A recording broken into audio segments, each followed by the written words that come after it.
없어도 돼요.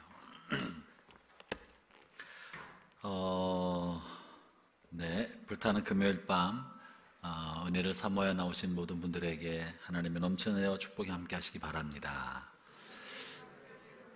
아멘. 우리가 계시록을 올해 1월부터 다루고 있는데 많이 나가지 못했지만 계시록은 잘 다루기 어려운 성경입니다. 계시록을 가지고 주일 예배 설교에는 다룰 수 있어요. 예배 본문을 통해 은혜스러운 말씀을 전달하면서 다룰 수 있는데 계시록 전체를 강해하거나 정리해서 전달하기는 쉬운 일이 아니다. 많은 신학자들도 사실은 주저해 왔었고, 누가 이걸 주로 많이 했다고요? 이단들이 많이 했어요. 상징을 통한 언어이기 때문에 이단들이 교주를 만들어내고 이단 사적 집단을 만들어내는데 이걸 교묘하게 이용하고 비유와 상징의 이것을 이용해서 이단들이 많이 사용하니까 사실은 이제 계시록을 잘 모르는 기성교인들이 비유와 상징을 나름대로 해석한 걸 가지고 기존의 성도들을 미혹하는데 많이 이용해 왔습니다. 그래서 계시록은 이제 너무 인위적으로 자기가 볼 때 나름대로 해석하는 건 굉장히 위험하다. 제가 첫 시간에 계시록을 푸는 데는 영적 통찰력도 있어야 되지만 기독교 2000년 역사 가운데 전통적으로 견지해왔던, 심지어 구약의 전통 속에서도 가지고 있었던 전통적인 해석 방법을 근거로 해석하는 게 가장 타당하다. 그래서 이건 본인이 그냥 막 영적으로 해석한다고 하는 건 다 이단으로 가는 길이지, 자기 혼자 막 풀어서 제끼는 것은 문제가 많다. 그래서 계시록은 충분히 공부해서 그 전통적 해석적 근거로 전달할 필요가 있기 때문에 계시록은 잘 배운 사람한테 공부를 하는 게 중요하다. 그래서 여러분 이 계시록 강해 또는 계시록 성경 공부 시간은 매우 중요하기 때문에 여러분 다시 언제 제가 계시록 지금 하고 나서 또 언제 하겠어요, 그죠? 한번 했으면 이제 할 것도 얼마나 많은데 계시록을 또 하겠어요. 그래서 지금 이 시간에 영상으로 보고 계신 분들도 가능하면 참여해서 저는 제 마음엔 온 성도가 다 함께 계시록을 중요한 내용을 함께 듣고 이런 거구나라고 정리하고 지나갔으면 좋겠다 싶은 생각이 듭니다. 그래서 가능하면 다른 주변 성도들도 함께 계시록을 들을 수 있도록 해주시면 좋겠습니다. 다시 계시록으로 1장부터 한번 정리하고 오늘 이제 아주 중요한 내용이 시작되는데요. 요한계시록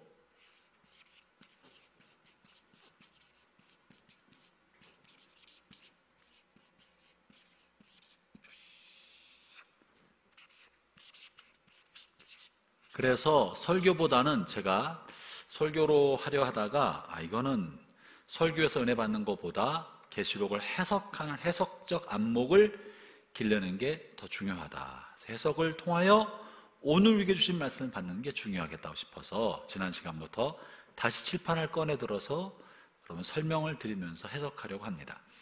계시록 1장의 핵심적인 주제는 뭐였나 하면 역사의 주인이 누군가 하는 것이었습니다. 이게 잘 흐리네. 여러분 계시록 할 때 여러분 책을 꼭 가지고 오셔서 우리가 그렇게 잘 기억력이 좋지 않잖아요, 그죠? 우리 그렇게 훌륭하지 않아요. 그래서 선명한 기억보다 흐린 연필 자국이 더 오래 간다, 이런 명언이 있어요. 선명한 기억보다 흐린 연필 자국이 더 오래 간다. 선명한 기억을 의존하지 마시고 선명한 볼펜을 의존해서 성경에 메모를 남겨놓으면 나중에 계시록을 읽을 때 이거 이런 거였지 라고 이해할 수 있는데, 지금 듣고 다 이해했다고 생각하고 내년에 보면 이게 뭔 소리지? 이게 뭘 의미하는 거지? 틀림없이 오리무중과 미로 속에 또 빠지게 됩니다. 그래서 성경을 휘두르고 쪽지에 써봐야 다 잊어먹어요. 남지 않으니까 꼭 성경 옆에 메모하기 바랍니다. 1장의 핵심은 역사의 주인이 누구인가, 교회의 주인이 누구인가에 관한 이야기를 다루었습니다.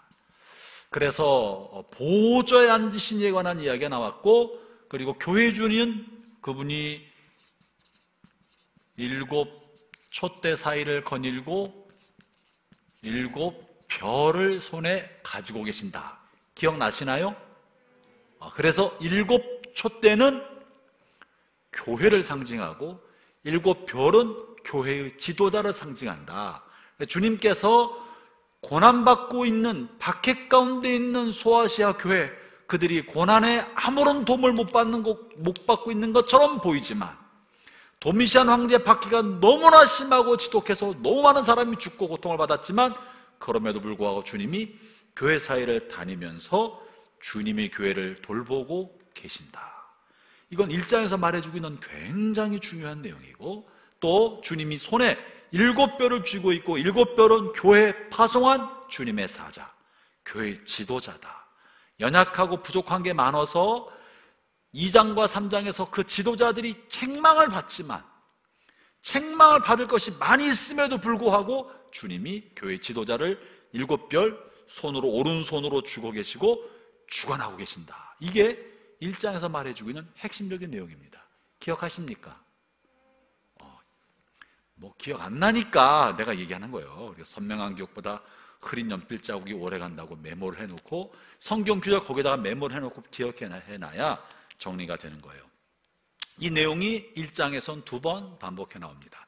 1장에서는 교회의 주인과 역사의 주인이 누구인가에 관한 이야기를 하고 있고요.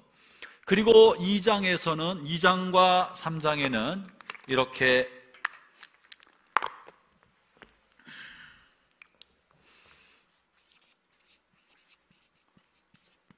일곱 교회에 관한 이야기,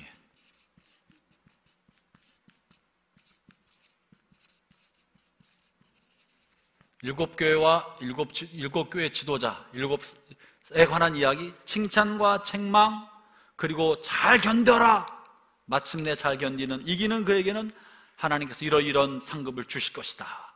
고난과 박해 가운데 잘 견뎌라 하는 이야기를 이 2장과 3장 7교회 각각 하나씩 나열하면서 해주고 있습니다. 그래서 지금 박해를 받고 있는 교회의 현실에 주님께서 말씀해 주신 것인데, 여기 1장에 하나 중요한 게 하나 빠졌다. 1장에 또 하나 아셔야 될 거는, 1장은 계시의 주인이 누구이며 계시의 내용이 무엇인가에 관해서 1장에서 말했습니다. 지금 앞으로 무슨 내용을 기록하려고 하는지를 1장 19절에 이야기했는데요.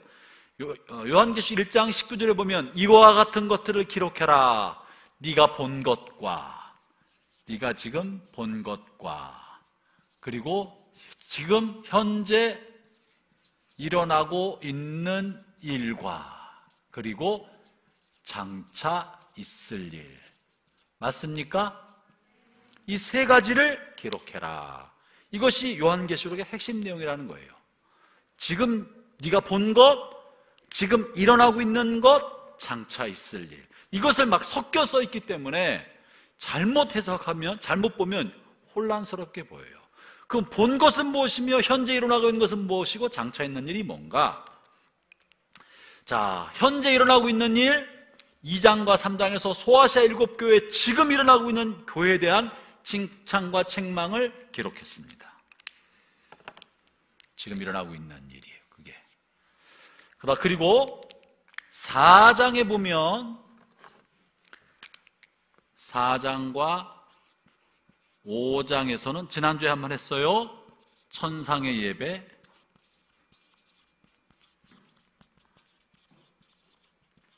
영원한 예배에 관한 모습을 이미지로 그림처럼 보여줬어요. 그죠? 그것은 제일 중앙에 보좌가 있고, 보좌 사방에 4명의 희한한 생물체, 송아지 얼굴, 사자 얼굴, 인자의 모습을 하고 있는 4명의 생명체가 있었고, 그 4명의 생명체를 또 둘러서 몇 명의 장로? 24명의 장로가 또 둘러싸고 있는 모습을 보았습니다. 그리고 그들이 금멸관을 벗어던지면서 보좌에 계신 어린 양께 경배를 드리고 찬송을 부르기 시작했는데, 제일 먼저 네 장로가 먼저, 4명의 생물체가 먼저 찬송을 불렀고, 그들의 찬송소를 들으면서 24장로가 찬송을 부르고, 24장로의 거룩하다 거룩하다 하면서 찬송소리를 듣고, 둘러싼 수많은 천사가 함께 합창하면서 찬송을 부르고, 천사들이 함께 찬송을 시작하자 또 누가 찬송했다? 땅 위에 있는 온갖 짐승과 바다의 생물과 하늘을 나는 생물들이, 피조물들이 함께 하나님을 찬양하는 일이 벌어졌다. 그죠? 그것이 5장 마지막에 나와 있는 내용입니다. 그래서 천상에서 벌어지는 예배, 이것은 지금 고난받고 있는 교회들을 향해 하늘의 예배를 보여줌으로, 너희들이 땅에서 드리는 예배는 영원한 예배요 천상 예배와 통하는 예배고, 이것이 궁극적 완성으로 이루어질 것이라는 믿음의 소망을 보여준 거예요. 이 땅에서 비록 고난받고 있고 동굴 속에 들어서 카타콤에서 예배드리고 있지만, 하나님께서 영광 가운데 하늘에서는 이런 일이 벌어지고 있다. 이게 진짜다. 이런 날이 오게 된다. 지금도 있다. 땅에서 드리는 그 예배는 하늘의 예배와 통하고 있다. 이 이야기가 4장과 5장에 나오고 있는 겁니다. 여기서 지금 계시록의 이 내용 중에서 지금 본 것 뭐냐? 이것이 하늘의 모습이에요. 하늘의 모습. 영적으로 요한이 들림받아서 성령으로 말미암아 천상에 올라가서 천상에서 이루어지고 있는 신비롭고 놀라운 일들을 보고 있습니다. 이게 지금 본 것이에요. 미래의 일이 아니고 현재 땅에서 벌어진 일도 아니고 하나님 나라에서 지금 눈으로 보고 있는 신비로운 일, 보통 때는 볼 수 없는데 영안이 활짝 열려서 지금 보고 있는 천상의 일들을 기록한 거예요. 그러니까 4장과 5장은 지금 본 하늘의 모습을 기록으로 남긴 거예요. 이해하시겠습니까?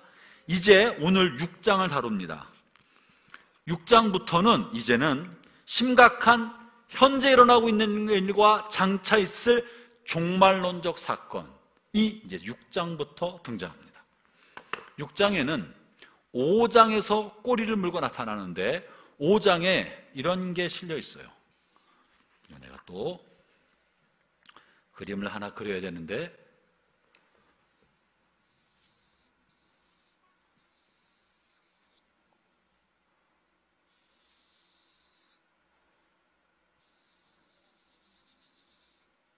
네, 이게 뭔지 아시겠어요? 두루마리. 야, 할렐루야. 영안이 열린 분 저렇게 계셔. 그냥 뭘 해도 딱 알아들이는 축복이 있을지어다. 이 두루마리에 도장이 있는데, 지금처럼 찍는 도장이 아니라 옛날 도장은 껌 같은 걸 녹여가지고 붙여놓고 그 위에 여기 뭐 반지로 쿡쿡 찔러, 보셨죠? 영화에서. 그렇게 껌딱지를 이렇게 붙여가지고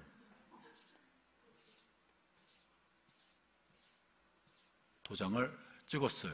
그러니까 이 도장은 띄면은 뛸 수 없는, 도장을 그냥 인쇄, 인주나, 이 색깔 있는 페인트 붙인 게 아니라 껌 같은 거로 붙여놓고 도장을 찍었기 때문에 이게 떨어져야만 이 두루마리를 펼 수 있는 거예요. 4장 하나 볼까요? 5장. 이 두루마리를 5장에서 보여줍니다. 5장에 두루마리가 있는데, 두루마리가 나온 환상 5장. 뭐가 있길래, 이 두루마리에 관한 이 두루마리 6장은 뭐냐면, 이 두루마리에 있는 7 봉인의 재앙을 다루고 있습니다. 지금 있는 일, 장차 있을 종말론적 재앙을 다루고 있는 게 6장, 7장, 8장, 9장, 10장, 11장 이런 내용이에요. 뭐라고 되어 있나? 5장 1절 보겠습니다. 시작. 나는 보좌에 앉으신 분의 오른손에 두루마리 하나가 있는 것을 보았습니다. 그 두루마리에는 안팎으로 글이 쓰여 있었고 7개의 도장이 찍혀 봉해져 있었습니다. 이렇게 봉해져 있었다고요? 힘 있는 한 천사가 큰 소리를 외쳤습니다. 누가 이 봉인을 떼고 두루마리를 펼칠 수 있겠는가? 그런데 아무도 두루마리에 있는 이 봉인을 뗄 수가 없었다. 뗄 수 없었던 까닭은 힘이 없어 그렇다? 권세가 없어 그렇다? 권세의 문제예요. 이건 누가 뛸 수 있느냐? 함부로 떼면, 이거는 임봉한 사람 이외에, 혹은 임봉한 사람이 허락한 사람 말고 이걸 뜯는 날에는 죽는 거예요. 아무나 뚫을 수 없는 거죠. 그래서 아무도 이걸 뛸 수 없었다. 이거는 하나님께서 종말론적 비밀에 감춰두셨기 때문에 아무도 할 수 없었다. 그래서 이게 이런 걸 보면 여러분 슬퍼요? 그냥 그런가 보다 싶어요. 슬퍼요? 비밀 편지 보면 슬퍼요? 남의 비밀 편지 보면 왜 슬퍼 그게? 그런데 요한은 이걸 보고 울었다고 말해요. 도대체 왜 울었나? 이것이 이제 숙제입니다. 볼까요? 4절. 나는 그 두루마리를 펴 읽을 사람이 없다는 것을 알고 울고 말았습니다. 도대체 이게 뭐길래 요한이 울었을까? 궁금증 때문에 울었을까? 궁금하다고 울겠어요? 그거는 아닌 거예요. 요한의 마음속에는 이게 펼쳐졌으면 좋겠는데 펼쳐지지 못하니까 너무 마음이 상한 거예요. 너무 속이 상한 거예요. 그죠? 그래서 운 거예요. 여러분 생각할 때 뭐가 쓰여 있길래? 안팎으로 글이 많이 쓰여 있다고 그랬잖아요. 얼핏 요한의 눈에도 보였겠지요. 어떤 게 쓰여 있었을까? 그것이 여기에 핵심입니다. 그것이 지금 이 계시록의 재앙을 이해하는 핵심 열쇠입니다. 다시 말씀드리면 6장에는 끔찍한 재앙이 실려 있습니다. 심판의 재앙이 실려 있고요, 지구상에 있는 생명체 4분의 1이 심판받는 재앙이 실려 있습니다. 그런데 이 재앙을 내리는 게 예수 믿는 우리와 사도 요한이 볼 때 기쁜 일이에요, 슬픈 일이에요? 우리가 정상적으로 생각할 때는 슬픈 일이잖아요. 그죠? 재앙인데, 종말론적 재앙. 이제 나오겠지만 기근과 전쟁과 이런 걸로 많은 사람이 죽을 거라는 재앙이 실려 있는데, 이걸 봉인이 해체되면 하나님의 말씀이 선포되는 것이고, 선포되는 순간 이루어지는 거예요.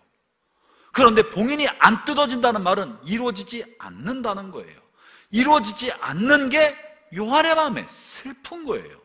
이게 뭔 일이냐 이거지. 이것이 계시록을 이해하는 핵심적인 열쇠입니다. 다시 말하면 재앙의 성격이 뭐냐? 재앙의 성격이 뭐냐는 거예요. 우리가 하나님이 사랑이시다 하는데 이제 우리가 살펴볼 거예요. 엄청난 재앙이 실려 있어요.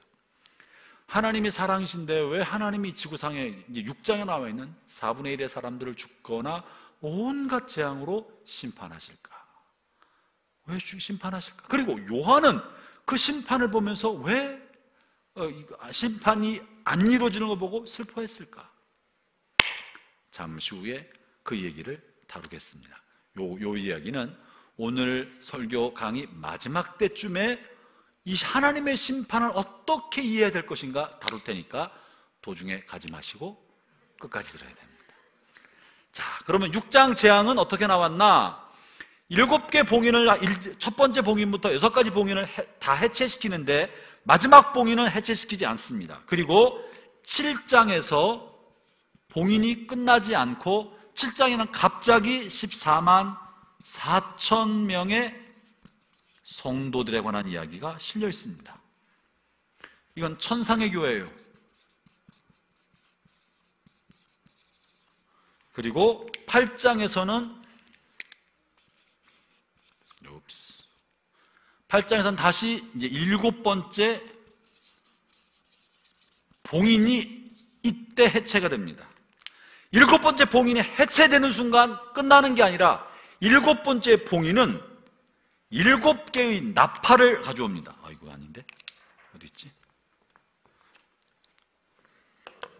자, 이건 나중에 다시 또 할 거니까 이게 너무 어려워서 그래요. 이거 읽으면 똑같은 게 자꾸 반복되는 것처럼 보이는데 6장에는 봉인이 6개만 해체가 돼요. 6개. 마지막 7번째 봉인은 남아있어요. 얘는 해체되지 않고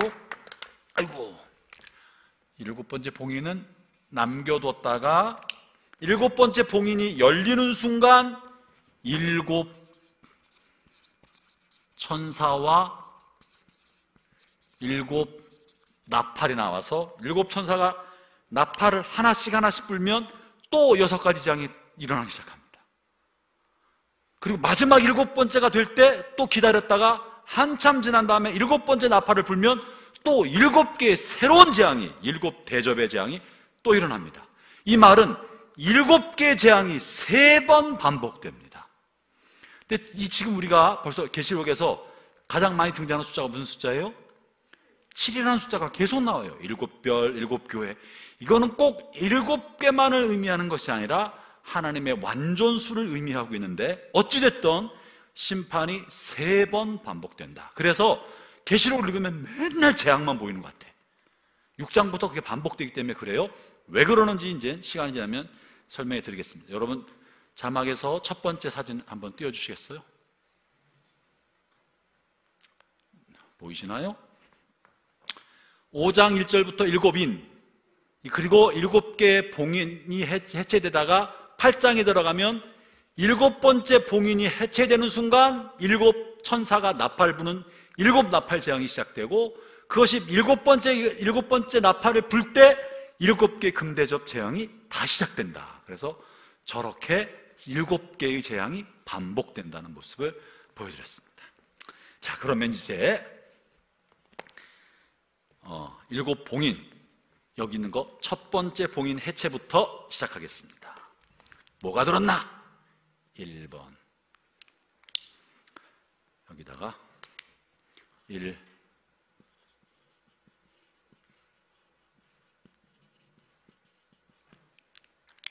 몇 절이죠?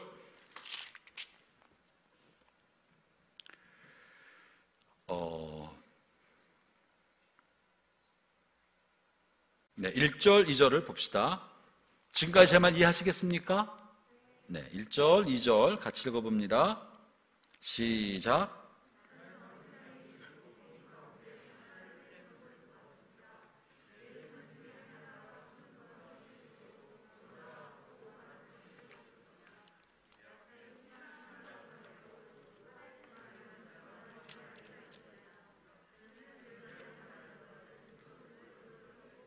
승리를 얻기 위해 달려나갔습니다. 첫 번째 봉인이 해체되었더니 흰 말과 말 탄 사람이 등장했습니다. 말 탄 사람은 손에 활을 가지고 있었습니다. 사진 한번 보여주시겠습니까? 인터넷에서 뒤지다가 그거 말고 두 번째 이런 사진을 구했는데요. 흰 말과 활을 들고 있는 사람 보입니까? 흰 말은 잘 보이나요? 네네. 이게 지금 계시록 6장에 나와 있는 첫 번째 재앙 때 등장한 천사의 모습입니다. 이게 어떤 천사인지, 흰 말을 탄, 그리고 활을 가지고 있는. 보통 흰 말은 승리의 상징인데, 이 흰 말을 탄 이 천사가 굉장한 승리를 거두었고, 활은 전쟁의 무기입니다. 전쟁을 통해 큰 승리를 거뒀다라고 말하는데요. 이 말을 통한 이 말탄 자가 무언가, 이 스가랴에 이 말탄 자에 관한 이미지가 실려 있어요. 먼저 여러분, 이 계시록을 이해할 때 교회사적 전통과 성경 자체가 말하고 있는 해석적 관점이 있습니다. 그러니까 성경이 성경을 해석하게 해야 되는데 임의로 하지 않고, 스가랴에 보면 이 말탄 자에 관한 이미지가 실려 있습니다. 스가랴 1장 8절을 한번 보겠습니다. 스가랴는요, 말라기 앞에 있습니다. 구약성경 제일 마지막 어간입니다. 구약 마지막 장인 말라기 바로 앞에 스가랴가 있고요. 스가랴 1장 8절.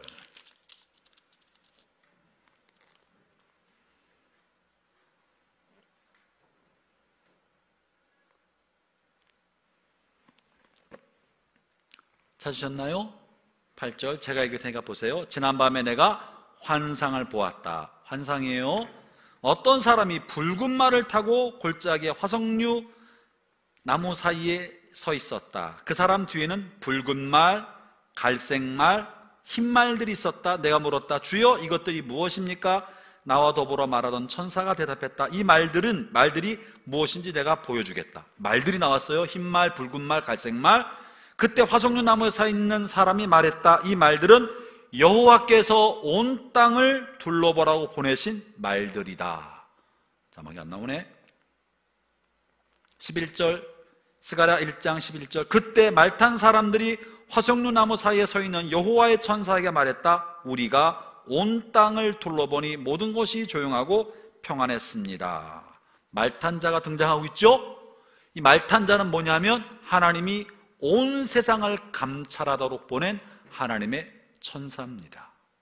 하나님이 세상을 돌보시는데 하나님이 특정한 역할을 맡겨서 흰말 탄 사람에게는 어떤 역할, 붉은 말, 갈색 말, 검정 말 각각 역할을 맡겨서 세상을 둘러보고 감찰하고 순찰하고 세상에 하나님의 일을 하도록 보낸 하나님의 사자가 말탄자로 나타납니다. 여러분, 나중에 우리가 천국에 올라가면 진짜 말탄 천사가 있을까? 그거는 몰라요. 지금 같으면 말 타지 않고 비행기 탔다고 했을지 모르고 양탄자 탔다고 했을지 모르겠어요. 그러나 그 당시 사람들에게는 빨리 움직이는 물질, 빨리 움직이는 무엇을 하려면 말을 탔어야 됐습니다. 그래서 이거는 진짜 하나님의 천사가 말을 타고 다녔다는 개념보다도 빨리 움직이는 하나님의 사자를 말탄자로 상징적으로 말하는 거고, 또 그 당시 사람들이 이해하기 좋게 이상한 비행물체를 탔다 그러면 너무 헷갈릴 거 아니에요. 그래서 말탄 천사의 모습으로 묘사한 겁니다. 그래서 천국에 가면 천사들이 말 탈 거라고 생각하면 큰 잘못이고, 빨리 이동하는 천사들을 이렇게 묘사한 거예요. 자, 이렇게 흰말 탄 사람인지 천사지요. 하나님께서 세상을 둘러보도록 보낸 하나님의 천사의 명이다. 그런데 이 천사는 어떻게 했냐면 특징이 전쟁에 승리했다고 나오고 있죠.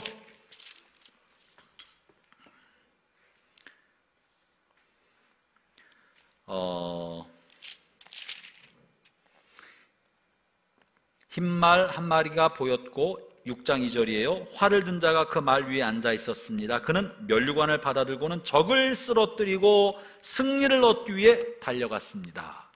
적을 쓰러뜨리고 승리를 얻는 이 흰 말 탄 자는 뭔가 하면 당시의 거대한 제국, 유대인과 그리스도인을 압제하고 있었던 로마 제국과 강대한 세상 나라를 무찔러서 멸망시키는 하나님의 사자인 겁니다. 세상 나라의 권세를 파멸로 몰고 가는 하나님의 사자. 그래서 이것은 전쟁, 큰 전쟁을 일으키는 하나님의 사자인 것입니다. 그래서 첫 번째 봉인이 해제됐을 때 전쟁이 일어난다. 큰 승리가 온, 이것은 세상 나라의 멸망을 말합니다. 세상 나라를 멸망시키는 하나님의 사자. 이 세상 나라의 멸망에 관해서 이야기하려면 잠깐 좀 다뤄야 되는데, 세상 나라가 멸망될까? 멸망될까? 역사학자들은 일반적으로 이 역사와 세상 문명도 문명은 발생, 성장, 성숙, 쇠퇴 혹은 멸망의 과정을 겪는다라고 말합니다. 역사학자 아놀드 토인비도 인류 문명과 어떤 문명이든 발생하고 성장하고 성숙하고 쇠퇴, 멸망의 길을 걷고 이것이 반복된다. 역사학자 아놀드 토인비의 말입니다. 그런데 이 쇠퇴와 멸망에 관해서 언제 성숙하고 쇠퇴하고 멸망하느냐, 이게 굉장히 중요한 통찰력을 준 바가 있는데요. 역사학자 아놀드 슈펜클러라는 사람은 이렇게 말합니다. 이게 의미심장한 얘기인데, 슈펜클러가 성장기, 성숙기, 이 성숙기는 평화기인데 고도로 그러니까 탁월한 성숙한 정치 지도자에 의해서 고도로 문명이 발전하게 됐을 때 평화로운 태평성대기 발전기가 유지된다. 그런데 이 태평성대의 발전기는 멸망이 준비된 멸망이 준비되고 있는 시간이다. 이런 표현을 했어요. 지금 한참 높은 성숙한 정치 지도자에 의해서 태평성대로 문명이 발전하고 있는 이 평화기는 이 평화기를 뭐라고 표현했느냐 하면 잠정적 평화기라고 말했는데, 이것을 잠정적 평화기인데, 이 잠정적 평화기가 번영기죠. 번영할 때 번영의 시간인데, 이것은 곧 멸망 직전에 왔을 때 모습이라는 거예요. 왜 멸망이 되는가? 아놀드 슈펜클러는 말하기를, 이 안정된 사회 속에서 안정이 누적되면 사람들의 마음에 욕구가 더 크게 일어나고, 더 자신의 욕구와 주장이 더 크게 일어나는 것이 결국은 수많은 갈등과 갈등을 야기시키면서 점점점 쇠락과 몰락, 갈등 속에서 쇠락하게 된다는 것이 역사학자의 주장입니다. 오늘날 우리가 그래요. 지금 우리는 굉장히 발달된 정치 제도를 가지고 있습니다. 민주주의가 그런 거예요. 사회가 안정이 됐습니다.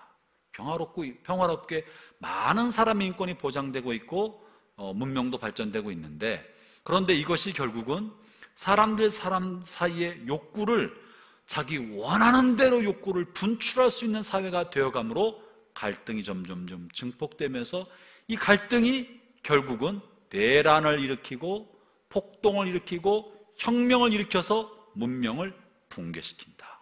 역설적으로 고도로 안정된 평화기야말로 몰락이 자라고 있는 시기라고 말하고 있는 거예요. 제가 이 글을 읽으면서 놀란 게, 정말 우리가 제2차 세계대전 이후로 더 이상 이러면 안 된다. 사실은 제1차, 2차 세계대전도요, 계몽기 끝에 일어난 거 아닙니까? 이제 중세가 몰락하고 사회가 안정되어서 정신적으로 계몽이 일어나고 사회가 정말 잘 살 것 같은 그 정점에서 제1, 2차 세계대전이 일어났다고요. 이 게르만족 안에 있는 욕구가 자라서 세계를 지배할 수 있다는 잘못된 상상을 만들어서 일어났던 것처럼, 지금 이 러시아가 우크라이나를 침공한 걸 보면서 이럴 수 있구나, 인류 문명이 이렇게 발전해도 이럴 수 있구나, 이것이 자칫 잘못하다가는 또 미국과 중국 사이에서의 이 무역전쟁, 이 무역전쟁은 결국은 무력으로 나갈 수 있는 가능성이 굉장히 큰 거예요. 무력, 이 욕심 때문에. 이거 우리 사회가 이 발전된 사회 속에서 평화가 계속 지속될 것이 아니라 평화 속에 갖고 있는 욕구의 계속된 분출이, 미국이나 중국이 이 패권주의적 욕심이 결국은 전쟁을 일으키는 것이고, 러시아가 또한 그러한 것이기 때문에 우리는 이걸 바라볼 때 평화기, 번영기가 잠정적인 상태고, 이것은 쇠퇴한 멸망을 가져오는 씨앗이 이 안에 있다는 사실을 잊으면 안 됩니다. 그래서 기도해야 되고 하나님 은혜를 구해야 됩니다. 이 첫 번째 봉인 속에 나타난 흰말탄 사자는 세상 나라의 멸망을 가져오게 만드는 그런 심판의 사자였던 겁니다. 그것이 첫째 봉인이었었고요. 두 번째 봉인을 뗍니다. 3절인가요? 3절 읽어보겠습니다. 시작. 어린 양이 둘째 인을 떼어내자 둘째 생물이 오너라 하고 외쳤습니다. 4절. 그러자 다른 말이 나오는데 이번에는 붉은 말이었습니다.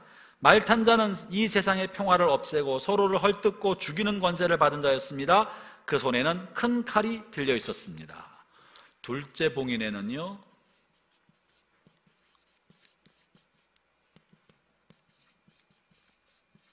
붉은 말 그리고 말 탄 자가 있었습니다. 첫 번째부터 네 번째 봉인까지는 어린 양 주변에 있는 네 생물이 하나씩 등장합니다. 첫째 봉인은 첫 번째 생물이 관여하고 있고, 두 번째 봉인은 둘째 생물이 관여하고 있고, 세 번째, 네 번째 봉인까지는 네 생물이 한 명씩 관여하고 있습니다. 두 번째 봉인의 이 붉은 말은 무엇을 말할까? 사진 한번 보여주세요. 이런 그림이에요. 이 두 번째 말탄 천사를 묘사한 누군가가 그린 그림이에요. 큰 칼을 가지고 붉은 말을 타고 있는, 이 붉은 말을 탄 이 말탄 자는 지금 성경에 말하고 있는 것처럼 세상의 평화를 없애고 서로를 설득고 죽이는 권세를 받은 자였습니다. 큰 칼을 차고 있었습니다. 얘도 전쟁을 일으키는데 이 첫 번째 전쟁과 두 번째 전쟁의 차이점은, 많은 학자들은 첫 번째 전쟁은 문명과 세상 나라를 파멸시키는 큰 전쟁이고, 얘는 국지전, 내란, 혁명, 쿠데타, 이런 지역적인 수많은 반복된 그런 전쟁을 의미한다고들 해석합니다. 제가 사실 아침 먼저 내가 서론할 때 언급했어야 되는데 잊은 게 있네요. 지금 해야지 되겠다. 요한계시록 6장을 이해하는 해석의 열쇠는 예수님께서 복음서에서 종말에 벌어질 일들에 관해 설명한 적이 있나요, 없나요? 있죠? 혹시 기억나는 거 있으시나요? 예수님께서 복음서에서 설명한 종말에 관한 이야기가 마태복음 24장, 그리고 마가복음 13장, 누가복음 21장에 기록되어 있습니다. 그리고 이것은 계시록 6장의 내용을 뒷받침하는 내용입니다. 그래서 한번 이걸 먼저 보면 마태복음 24장에 있는 게 놀랍게 통일성과 연관성을 가지고 있고요. 이 마태복음 24장이나 마가복음 13장, 누가복음 21장의 빛으로 그 해석적 관점으로 6장을 해석하면 딱 들어맞습니다. 마태복음 24장 한번 봅시다.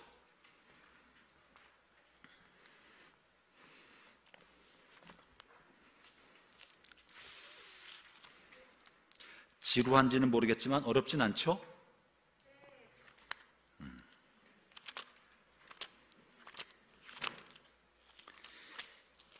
이 리스폰스를 잘해야 되는데. 마태복음 24장 펼쳐보세요. 그래서 여러분 계시록 6장 옆에다가 이렇게 써놓으세요. 마태복음 24장, 마가복음 13장, 누가복음 21장. 그래서 볼 때 연관해서 보시면 이해하기가 좋을 겁니다. 이제 마태복음 24장만 봐요. 23장 3절 보면 언제 일어날지 세상 주님께서 다시 오실 때 세상 때와 세상의 마지막 때는 어떤 징조가 있겠습니까? 라고 24장 3절에 물어봅니다. 그럴 때 6절 찾으셨습니까? 또한 너희는 전장에 대한 소식과 소문을 들을 것이다. 그러나 두려워하지 말라. 이런 일들은 반드시 반드시 일어나야 한다. 그러나 아직 마지막 때는 아니다. 민족이 다른 민족과 싸우기 일어나고 나라가 다른 나라와 싸우기 일어날 것이다. 여러 곳에서 기근과 지진이 있을 것이다. 이런 이야기가 실려 있습니다. 그리고 29절 그 환란의 날이 지난 직후에 태양이 어두워지고 달이 그 빛을 잃을 것이다. 별들이 하늘에서 떨어지고 하늘에 있는 모든 권세가 흔들릴 것이다. 이런 이야기가 24장에 실려 있습니다. 여기서 말하고 있는 재앙에는 어떤 게 있느냐 하면, 그래서 전쟁, 기근, 그리고 하늘의 징조, 이런 게 있고요. 또 9절 마태복음 24장 9절 그때 사람들을 박해하고 심지어 죽이기까지 할 것이다. 나 때문에 너희가 모든 민족에게서 미움을 받을 것이다. 박해, 이런 게 마지막 때 있을 거라고 말하고 있죠. 그죠? 이게 이제 마태복음에 있는 내용이에요. 누가복음 21장이나 마가복음 13장도 비슷한 내용의 같은 내용을 다루고 있습니다. 여러분 한번 집에 가서 한번 찾아보시기를 바라고요. 이것이 계시록과 무슨 관계가 있나 제가 이제 말씀드리는데, 첫 번째 봉인과 두 번째 봉인은 다 전쟁에 관한 이야기를 다루고 있습니다. 전쟁. 세 번째는 뭘까요? 세 번째 봉인.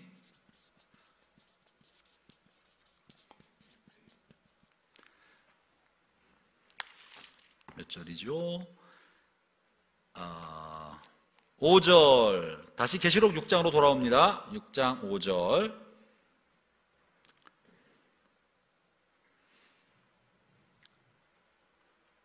시작. 어린 양이 셋째 생물이 오너라 하고 외쳤습니다. 검은 말이 내 눈앞에 보였고 손에 저울 든 자가 말 위에 있었습니다. 검은 말과 말 탄 자, 그리고 손에 저울을 들고 있는 말 탄 자가 있었습니다. 사진 한번, 네 번째 사진 보여주세요. 보이세요? 검은 말과 말 탄 자가 손에 저울 들고 있는 거? 좀 살벌하게 보이죠? 아, 친숙하세요? 아, 보기도 좀 살벌해요. 검은 말 들고 손에 이 저울을 들고 있습니다. 이 검은 말에 대해서 뭐라 말하고 있느냐 하면요, 6절입니다. 내 귀에 한 음성이 들렸습니다. 그것은 네 생물 사이에서 나는 소리였습니다. 하루 품삯으로 밀 1리터 아니면 보리 3리터 밖에 사지 못할 흉년이 될 것이다. 그러나 올리브기름과 포도주에는 해를 입히지 말라. 검은 거는요, 죽음의 상징입니다. 죽음의 상징인데 뭘 통한 죽음의 심판이 온다는 겁니까? 흉년인 거예요. 흉년. 기근. 흉년으로 인해서 세상을 심판하는 때가 온다. 이거는요, 여기 있는 겁니다. 이 기근이 근데 특별한 것은요, 온 땅에 이 밀 1리터 1데나리온, 하루 품삯으로 밀 1리터, 이건 하루 그러니까 한 사람이 하루 먹을 분량밖에 안 된다 그래요. 원래는 밀 10리터를 살 만한 돈인데 하루 품삯이 당시로 보았을 때, 그러나 10분의 1 가치밖에 안 된다. 그만큼 먹을 게 없다. 극심한 인플레이션이 생긴다는 거예요. 그런데 특이한 것은 이때도 밀이나 보리는 10배 폭증하게 되는데 뭐는 손대지 말라고요? 올리브기름이나 포도주. 올리브기름과 포도주는 가난한 사람이 먹어요? 부자들이 먹어요? 부자들이 먹는 거예요. 빵 먹을 것도 없는데 무슨 포도주를 마시겠어요. 그래서 본문은 뭐를 하고 있냐면, 모든 사람이 다 굶어 죽는 기근이 아니라 가난하고 어려운 사람들에게 미치는 기근이고, 이때에도 사치스러운 사람은 올리브와 기름은 손대지 말아 하기 때문에 사치스러운 사람은 사치를 계속 누리는 그런 시대에 부분적으로 임하는 기근을 말하는 겁니다.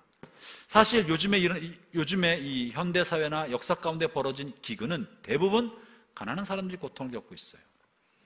올리브기름과 포도주를 하나님이 손대지 말라고 하셨기 때문에 부자들은 기근이 와도 별로 걱정하지 않습니다. 여전히 올리브와 또는 포도주를 마시고 향락하는 삶을 살아갑니다. 하나님이 왜 이렇게 하셨는지 우리는 모릅니다. 그러나 하나님이 그렇게 예언하셨어요. 밀과 보리는 없는데 올리브와 포도주는 놓아두는. 우린 이것을 볼 때, 이 하나님의 심판이다, 재앙이다, 왠지 알 수 없으나 하나님의 재앙의 한 분이라는 것을 이해해야 합니다. 왜 세상이 더럽다 이렇게 굴러먹냐라고만 할 것이 아니라, 하나님의 재앙이다. 그러면서 당연하게 여길 게 아니라 하나님의 심판의 때가 다가오고 있는 것이고 심판의 한 부분이다라는 것을 이해해야 합니다. 네 번째 이는 뭐냐면, 네 번째 봉인,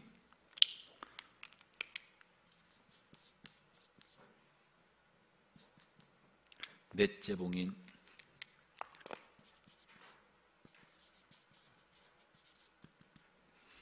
네 번째는요 7절이죠 7절 8절 읽어봅니다. 시작. 넷째 생물이 오너라 하고 외치는 소리가 들렸습니다. 그렇죠? 넷째 생물이 말했어요. 셋째 봉인은 셋째 생물이, 보좌 주변에 네 생물이 한 번씩 자기 소리를 낸 겁니다. 8절, 창백한 말 한 마리가 보였습니다.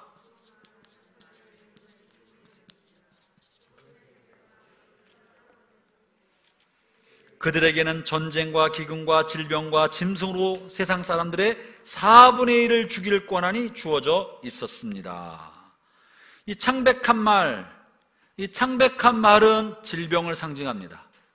질병을 상징합니다. 이 죽음을 이끌고 온 죽음의 사자였습니다. 이 죽음의 사자에게는 지구상 인구의 25%를 죽일 수 있는 권한을 주셨다고 말합니다. 전쟁이 오고 기근이 오고 그 다음에 질병이 온다 이렇게 말하고 있습니다. 이거는 질병을 가져오는 심판의 사자입니다. 놀랍게 이것은 하나님께서 세상을 심판할 때 사용하는 공통적인 방법이에요. 한번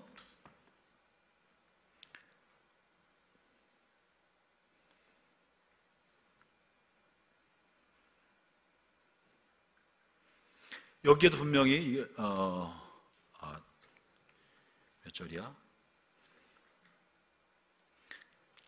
마태복음 24장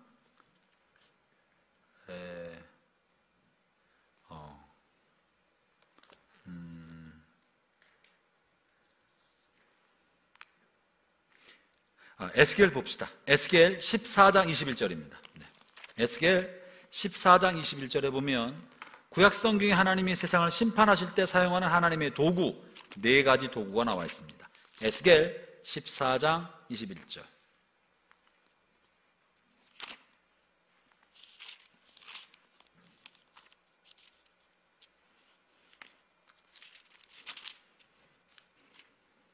오늘 6개의 봉인까지만 할 거예요.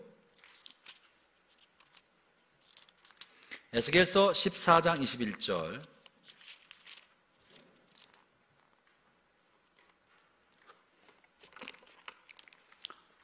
같이 한번 볼까요? 시작. 나 여호와가 말한다. 내가 4가지 무서운 재앙들, 곧 전쟁과 기근과 사나운 들짐승들과 전염병을 예루살렘에 보내서 그 안에서 하는 사람들과 가축들을 죽인다면 그 피해가 얼마나 크겠느냐.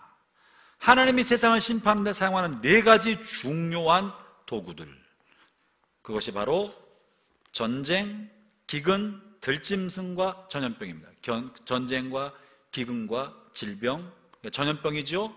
그리고 아직 안 남았는데 들짐승 있다고 말합니다. 하나님 이런 이 하나님의 심판의 도구를 먼저 이 땅에 보내시는데 이 4가지 재앙들은요, 이제 종말의 때가 다가와서 예수님의 재림이 코앞에 왔다는 것보다도 하나님의 심판이 시작되고 있다라는 말을 해주고 있는 거예요. 주님 재림이 코앞에 왔다는 게 아니라 심판이 시작되고 있다. 이제 머지않아 주님의 재림 때도 다가오고 있다. 곧 재림하신다가 아니라 다가오고 있다. 심판이 시작되고 있다. 그것이 예수님이 하신 말씀입니다. 아직은 끝이 아니다. 이런 일이 있어야 할 것이다 말씀하신 거죠. 자, 이제 5번째 보겠습니다. 5번째는 뭔가? 지금까지는 네 가지는 생물들이 이끌어가고 있었어요. 각각 오너라 하면서 불러갔는데 5번째 재앙은 좀 다릅니다. 9절이죠.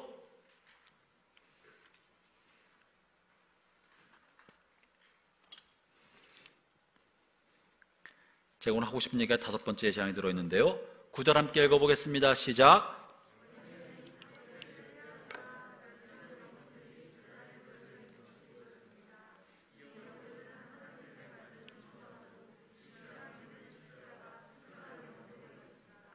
이 영혼들이 큰 소리로 부르짖었습니다. 참되고 거룩하고 참되신 주님, 저희들을 죽인 자들을 어느 때야 심판하시고 벌하시겠습니까? 5번째 재앙 잠시나, 이거는 박해요. 그죠? 순교자들의 피가 흘린 박해. 사람이 너희를 죽음에 내어줄 것이다. 많이 죽일 것이다. 마지막 때 이런 박해가 있다는 것이죠. 박해. 예수님 이름으로 말미암아 받는 종교적 박해를 말합니다. 이 부분은 잠시 후에 하고요. 6번째 재앙하고 오늘 5번째 재앙을 조금만 자세히 말씀을 드리겠습니다. 이 5번째 재앙이 좀 고민이 되는 부분이 있기 때문에 이 5번째 재앙을 이해해야 계시록을 이해할 수가 있습니다. 6번째 재앙.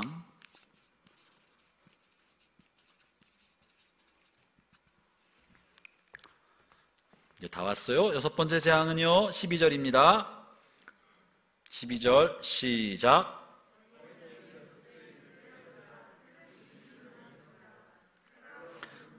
새까맣게 변하고 달은 온통 핏빛으로 변했습니다. 하늘의 별들은 태풍에 무화과나무의 열매가 떨어지듯 땅에 떨어졌습니다. 그것만 봅시다. 6번째 뭡니까? 천재지변이고 우주적 파괴예요. 이건 이제 마태복음이나 누가복음에 다 실려 있는 거예요. 하늘이 두루마리처럼 말려가고 해가 검게 변하고 하늘의 별들이 떨어진다. 아까 우리 마태복음에도 마가복음에도 누가복음에 다 공통적으로 표현되어 있습니다. 당시 사람들이 볼 때 하늘의 별들이 떨어진단 말은요, 그 해성이 땅에 떨어지는 차원, 그래서 해성 충돌만 말하고 있는 것이 아니라 하나님이 하늘의 별들을 붙들고 있기 때문에 별들이 땅에 떨어지지 않고 하늘 천장에 매달려 있었는데, 하나님이 붙들었던 것을 놓아버리심으로 이제 전 우주적인 파괴가 시작되고 있다는 것을 의미하는 거예요. 당시 사람들에겐 그렇게 이것이 이해가 됐었어요. 해성이 많이 떨어진다거나 소행성의 충돌로 인해서 지구가 파멸된다, 이것은 오늘날 공상과학 영화를 본 우리들의 생각에는 해성이 떨어진다, 이 충돌로 인해서 핵폭탄 10,000개가 터지는 것 같은 충격을 받아서 지구가 파멸된다, 이게 우리 지금 SF 재난 영화 아니에요? 우리는 그렇게 받아들였는데, 당시 사람들에게는 별들이 떨어진다는 것은 하나님이 별을 하늘에 붙들고 계셨는데 하나님이 손을 놓아버리시니까 이 질서가 무너지면서 온 우주가 붕괴된다, 이런 개념이에요. 그래서 별이 떨어진다는 말은 우주적인 재난, 질서의 파괴, 이런 걸 의미하는 겁니다. 이런 일이 벌어지고 나서 하나님이 새하늘과 새 땅을 다시 지으신다, 이렇게 이제 보는 거죠. 이게 6번째 봉인이 떨어질 때 벌어지는 일입니다. 5번째는 뭐냐? 이제 박해라는 거예요. 박해가 재앙인데, 박해가 왜 재난입니까? 왜 우주 다른 재난입니까? 문제는요, 10절에서 이렇게 말하고 있는 거예요. 순교자들이 먼저 9절에 볼게요. 이 순교자들은 누구냐면 9절을 봅시다. 어린 양이 5째 인을 떼어내자 몇몇 영혼들이 제단에 놓여 있는 것이 보였습니다. 하늘의 제단 아래에 순교당한 영혼들이 있었던 거예요. 이 영혼들은 하나님의 말씀을 증언하고 진실한 믿음을 지키다가 순교한 영혼들입니다. 사랑하는 형제자매 여러분, 하나님의 나라에, 천국에도 하나님의 보좌에 제단이 있다는 거예요. 그 제단 밑에는 순교한 이들의 영혼이 그 밑에 있다. 그래서 이 말씀을 근거로 중세교회 성당 제단 밑에는 순교자 유골을 두었습니다. 여러분 유럽교회를 다니면서 적지 않게 순교자 유물을 제단 밑에 보관하고 있는 것을 보신 분들이 있을 거예요. 저도 적지 않게 봤어요. 예를 들어서 인도 고아 지역에는 성 프란시스의 유골이 그대로 보존시켜 놨어요. 제단 밑에. 그리고 그 주변을 화려하게 만들어 놨습니다. 이 말대로 제단 밑에 순교자의 피를. 하늘 보좌에도, 하나님 보좌에 거기 제단 밑에도 순교자 영혼들이 있다. 유골이 아니라 아마도 제단 밑에 영혼이 있다, 제단 밑에 순교자의 피가 흘린 게 있다, 이 말은 하나님께서 순교자의 피를 하나님 나라를 위하여 하나님께서 사용하신다는 것을 말합니다. 그런데 문제는 이 순교자들이 하나님의, 왜 순교했다 말하고 있어요? 하나님의 말씀을 증언하고 진실한 믿음을 지켰기 때문에. 사랑하는 형제자매 여러분, 우리가 이 땅에 사는 동안에 순교하지는 못할 수 있습니다. 선택해서 할 수 있는 건 아니잖아요, 그죠? 오늘 내가 한번 순교 한번 해볼까? 이게 순교하라 자살이지, 그건. 이거는 아니잖아요. 순교는 내가 선택할 수 있는 게 아니라고요. 그럼 우리는 이 반열에 못 들어가는 건가? 그것이 아니라 내가 그리스도와 함께 십자가에 못 박힌 것을 시인하고 날마다 자기의 자아를 죽이는 사람, 이게 오늘날 우리의 순교입니다. 우리 옛날에는 박해자의 칼날로 순교를 받았지만 박해가 사라진 시대의 순교는 날마다 자신의 자아를, 자신의 주장을, 감정과 고집과 의지를 십자가에 못 박고 내가 그리스도와 함께 십자가에 못 박혀 죽었습니다. 오늘 내가 살아가는 건 내가 사는 것이 아니라 내 안에 계신 그리스도가 삽니다라고 고백하는 순교자적 삶을 사는 것이요, 한 번 순교하는, 뭐가 더 쉬워요? 한 번 죽는 게 쉬워요? 매일 죽는 게 쉬워요? 한 번 죽는 게 훨씬 더 쉽지. 까짓거는 죽잖아. 죽여라! 한 번 죽는 게 쉽지. 너 예수 이름 부르면, 예수를 부인하고 예수님의 초상화에 발로 밟으면 살려주겠다. 에이, 한 번 죽고 말지. 남발복, 그거 훨씬 쉽지. 날마다 왼수 같은 직장 상사 앞에 나사를 죽이는 거, 왼수 같은 사람 앞에 나사를 죽이는 게 훨씬 어렵죠. 그러므로 형제자면 우리가 순교자의 반열에 들어가는 거, 날마다 자신을 부인하고 말씀을 증언하고 모욕을 감수하고 말씀의 삶을 실천하고, 이게 훨씬 더 어려울 수 있습니다. 저와 여러분이 순교자적 삶을 삽시다. 비결은 모욕과 부끄러움을 무릅쓰고 말씀을 증언하는 것이고, 진실한 믿음을 지키고 자기를 부인하는 거예요. 자, 이럴 때 그들이 이제 여기 나와 있는 순교자는 진짜 죽은 사람들인데, 그들이 하나님 앞에 고백하는 거, 언제까지 우리들을 놓아두겠습니까? 저희들을 죽인 자들을 언제까지 심판하지 않고 방치하겠습니까? 이게 이제 우리 고민이에요. 여러분, 순교자는 엄청난 믿음을 가진 사람들이잖아요. 우리가 우리를 박해한 사람들을 어떻게 된다고 말합니까? 원수가 네 오른뺨을 때리면 잠깐 참았다가 때를 대서 복수해라, 이거예요? 아니잖아요, 그죠? 지금 이 순교자는 뭐라 말하고 있냐면, 하나님 복수해 주십시오. 우리를 이렇게 괴롭혔던 저 박해자들에게 언제까지 하나님이 용서하시고 침묵하시겠습니까? 보복해 주십시오, 이 말을 하고 있는 거예요. 이 순교자들의 탄원이 정당합니까? 불편합니까? 오늘 핵심은 이거예요. 이것을 이해해야 계시록을 이해할 수 있습니다. 계시록에 나와 있는 이 많은 재앙은 뭘 말합니까? 우리는 쉽게 그리스도의 사랑으로 이 순교자들이 하는 하나님 보복해 주세요를 이해하기가 쉽지 않고 마음이 불편한 게 사실이에요. 저도 이 글을 읽을 때 불편해요. 우리는 어떻게 해야 되는 거지? 우리 원수들을 대할 때. 그런데 당시의 사람들에게, 당시의 사람들의 관점에서 우리가 지난 매일 성경 아사벳이 시편 79편과 80편을 묵상했죠. 맞죠? 거기에 79편 1절 2절에 하나님을 뭐라 불렀습니까? 보복하는 하나님, 보복하는 하나님, 보복을 요청하는, 이스라엘을, 예루살렘을 파멸시키고 하나님의 백성들을 잔인하게 죽였고 끔찍하게 죽였던 저 이방 나라를 향하여 보복해 주십시오. 처절한 보복에 관한 이야기가 79장과 10편 80편에 쫙 실려 있다고요. 읽기 불편해. 이게 이 안에 그리스도 사랑이 어디 있나. 그런데 터둘리안이라는 초기 교회 교부죠. 그가 자기 앞에서 예수 믿는 사람들이 박해자들의 비웃음과 조롱 속에 화형당해 죽어가는 모습을 보면서 훗날 박해자들에 관하여 글을 쓴 게 있습니다. 구경꾼에 관하여. 이런 내용이에요. 터둘리안이 남긴 말이에요. 너희는 구경거리를 좋아하고 있으나 모든 구경거리 중에서 최고의 구경거리는 우주 최후의 날 영원한 심판이 될 것이다. 기대해라. 많은 거만한 왕들과 화려한 우상의 신들이 암흑의 바다에서 신음하고 주의 이름으로 박해하던 그 많은 관리들이 그리스도인들을 위해 태웠던 것보다 더 맹렬한 불 속에 녹아지고 현명한 지식인들이 그들의 꿰매 빠진 학자들과 더불어 뜨거운 불 속에서 부끄러워하고 그리스도의 재판석 앞에서 떨고 불꽃 속에서 고통하는 것을 볼 때 나는 감격하여 웃고 즐거워하고 감탄하리라. 납득하기 어려워요. 그런데 당시 사람들은 정말 박해자들이 예수 믿는 사람들을 굶주린 맹수의 우리에 던져놓았고 산채로 기름을 부어서 머리를 등불로 삼아 죽였고 끓는 갑옷을 넣는 처절한 모습을 볼 때 하나님 저들을 용서해 주십시오 하여튼 예수님 같은 이야기가 나오지 않는 거예요.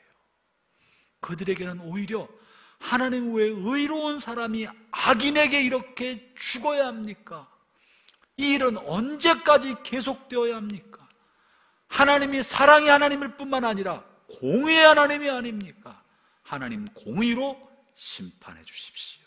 이것이 박해를 받고 있었던 그리스도인의 마음속에 자연스러운 감정이었던 거예요. 여러분, 하나님이 사랑의 하나님이심과 동시에 공의의 하나님이라는 사실을 잊으면 안 됩니다. 우리는 박해받지 않고 안정된 삶을 살아와서 쉽게 용서와 화해를 이야기거리, 레토릭으로 쉽게 말을 내어뱉지만 처절한 고통을 받은 사람에게 용서하라는 말은 이중가해를 줄 수 있다는 사실을 알아야 돼요. 이해하시겠어요? 처절한 고통을 받은 사람에게 나는 고통을 안 받은 내가 용서해야지. 예수님이 원수까지도 사랑하라 했잖아. 이 말은 그 사람 마음에 또 한 번의 고통을 가하는 일이 될 수 있는 거예요. 왜? 우리는 안 겪어봤기 때문에. 그래서 하나님은 사랑의 하나님일 뿐만 아니라 공의의 하나님이시기 때문에 하나님의 공의의 심판은 사랑에 대한 표현인 거예요.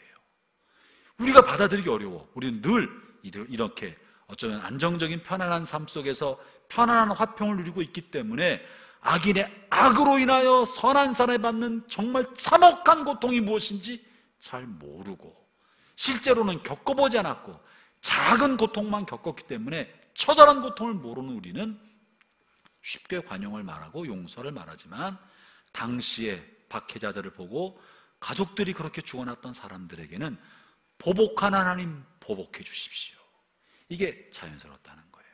중요한 사실은요, 하나님이 우리에게 보복을 허용하지 않았습니다.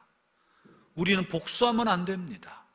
복수의 마음이 있을 수 있으나 이 땅에 사는 동안에 우리는 용서하지만 하나님, 마지막 때 하나님은 공의 하나님으로서 심판하여 주십시오, 이런 기도를 아삽도 그랬고 유대인들도 그러고, 지금 이 계시록에서 순교자들이 하나님 제단 밑에서 그들의 영혼이 하나님 고통받았던 박해자들의 복수를 그들이 피눈물 삼키면서 이 땅에 사는 동안에 박해자들을 다 용서했지만 하나님은 심판해 주셔야 되지 않겠습니까? 이 얘기를 하고 있는 거예요. 그렇기 때문에 이 이야기는 죄값이 반드시 지불돼야 된다는 걸 말해줘요.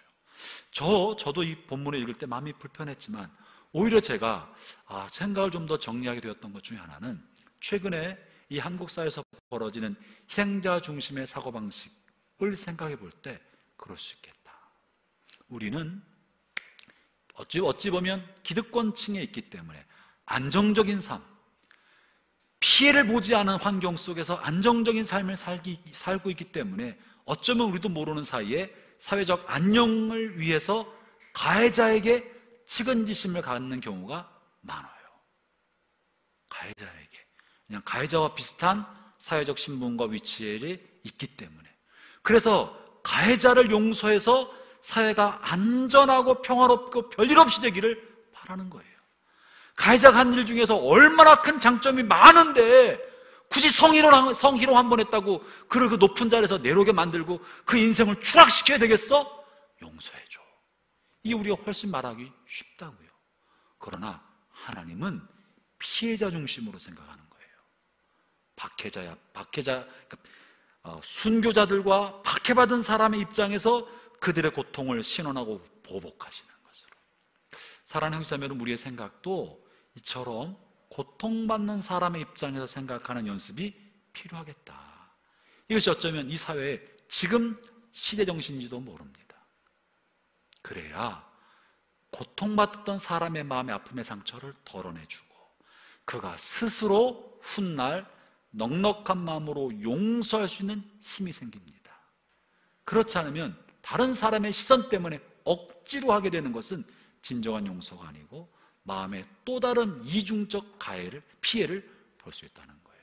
그래서 본문에서 말하고 있는 이 순교자들이 하나님 보복해 주십시오, 이 하나님을 향한 이 보복을 요청한 그것에 의해서 하나님은 지금 이 심판을 내리는 거예요. 중요한 사실은 이 심판의 주체가 누구냐? 5장에서 말한 누가 지금 이걸 이끌어갑니까? 역사의 주인이신 7개의 봉인을 누가 떼고 있었어요? 7개의 봉인을 누가 떼고 있었어요? 지금 읽었는데 내 생물체가 말을 했지 오르나 했는데 실제로 뗀 분은 누구냐고요? 어린 양이 떼고 있어요. 죽임을 당한 어린 양은 누구신데요? 예수 그리스도신데, 예수님은 보복하는 분이 아닙니다. 아버지, 저들이 몰라서 그렇습니다. 용서해 주십시오. 예수님은 온전한 사랑이에요. 하나님은 공의 하나님이시고 예수님은 훨씬 사랑에 가까운 분이에요.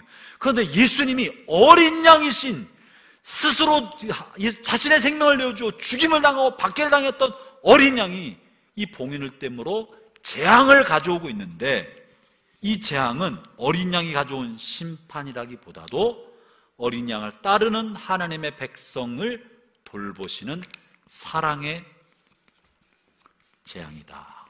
다시 말하면 분노와 증오의 재앙이 아니라 사랑의 재앙이다 하는 것이 계시록의 재앙의 핵심적인 이해입니다. 제 말 이해가 되십니까? 지금 이것이 계시록에 나와 있는 끔찍한 수많은 재앙을 이해하는 핵심적인 열쇠예요. 이걸 이해하지 못하면 왜 하나님이 이렇게 심판하시지? 이 네 번째 재앙, 창백한 재앙, 질병으로 4분의 1 사람을 죽임에 이를 수 있는 이 재앙, 이제 나팔 재앙에 나오면요 3분의 1을 죽음에 이르게 하는 재앙으로 더 커집니다. 점점점 확장됩니다. 이 확장되는 재앙은 증오로 인한 심판이 아니라 하나님의 백성의 아픔과 눈물을 보복하는, 신원하는, 갚아주신 차원에서의 사랑의 재앙이다. 그래서 터둘리안이 말한 것처럼 이 세상에 가장 내가 감격하고 즐거워하며 웃는 거 언제냐? 하나님의 최후의 심판 때 악인이 지옥불에서 고통당하는 것을 볼 때 나는 감격하고 웃을 것이다. 이런 말을 하고 있다.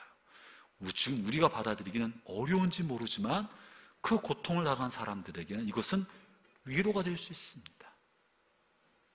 그 이야기를 하고 있다는 것이죠. 사랑하는 형제자매 여러분, 이것은 뭘 말할까? 오늘날 여러분들이 예수 믿기 때문에, 하나님 말씀대로 살기 때문에 크고 작은 많은 고난을 겪을 수 있습니다. 직접적인 박해자들을 통해 고통을 겪을 수도 있고, 세상 사람들, 이기적인 사람들, 자기밖에 모르는 사람들, 자기의 탐욕 때문에 정직한 사람을 속이는 사람들, 이런 사람들에게 여러분 고난을 받을 수 있습니다. 우리가 나는 고난은 직접적으로 예수 천당 외치다가 박해받는 것만이 고난이 아니라 말씀을 지키다가 말씀대로 살다가 얻는 모든 손해는 제단에 흘려지는 피와 같은 겁니다. 당시에 그들의 죽음은 의미 없는 죽음처럼 보였어요. 아무도 기억하지 않고 아무도 알아주지 않고, 그들이 죽을 때 사람들이 손가락질하고 웃고 하하하 막 온갖 난리를 피우고, 세상에서 가장 추악한 사람들이 죽는 자리에 죽어가는 것처럼, 세상을 어지럽게 하는 악한 사람이 죽는 것처럼 사람들은 박수를 치고 잘 됐다라고 말하고 있을 때 그렇게 죽어갔어요. 그런데 그들의 죽음은 의미 없는 죽음이 아니라 하나님께서 다 기억하시고 다 듣고 계시고 그 수를 다 카운트하셨어요. 하나님이 알고 계셨고, 그것이 하나님의 천국의 제단에 하나님이 그를 다 보관하셨습니다. 다 보관하시고 하나님의 나라 천국을 이루는 기초로 삼으신 거예요. 그리고 지금 거기서 뭐라고 말하고 있느냐 하면요, 11절, 그들에게 순교당했던 그들에게 흰옷 한 벌씩을 나눠주면서, 이건 천국의 예복입니다. 계시록에 몇 번 등장하죠. 그리고는 아직도 그리스도를 위하여 순교할 형제들이 조금 더 있으니 순교자의 피가 찰 때까지 쉬고 있어라. 순교자의 피가 찰 때까지, 하나님 나라의 의가 완성될 때까지, 정의와 진리와 말씀대로 살다가 고난당한 사람들 그 수가 찰 때까지, 어쩌면 하나님 나라에서 원하시는 거룩한 하나님의 백성의 숫자가 있는지 모르겠어요. 그 수가 채워질 때까지 조금만 참아라. 그 수가 다 채워지면 보복하는 데가 보복할 것이다. 형제자매 여러분, 이 땅에서 여러분이 손해를 보는 것에 너무 마음 없게 생각하지 말기를 바랍니다.